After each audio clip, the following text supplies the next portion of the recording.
میرے مولا نبی فرماتے ہیں تختم بالعقیق، عقیق کی انگوٹھی کے پہنا کرو۔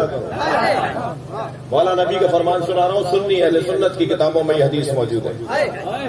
ابو الحسن ابن مغازلی اہل سنت کے محدث ہیں اور آج کے نہیں ہیں، سینکڑوں سال پرانے عالم ہیں۔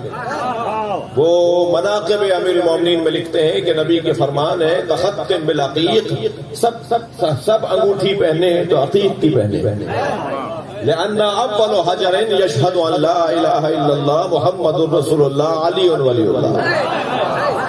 یہ پتھروں میں پہلا پتھر ہے جس نے اللہ کی وحدانیت کا اقرار کیا، نبی کی نبوت کا اقرار کیا اور علی کی ولایت کا اقرار کیا۔ پتھر بھی اگر اللہ رسول اور علی کی ولایت کا اقرار کر لے تو پھر وہ اللہ کے ولیوں کے ہاتھ میں زینت بن جاتا ہے۔ تو میرے یہ بچے جوان تسلی کر لے کہ اگر پتھر بھی اہل بیت سے منسوب ہو جائے تو وہ معتبر لوگوں کے ہاتھ کی زینت بن جاتا ہے۔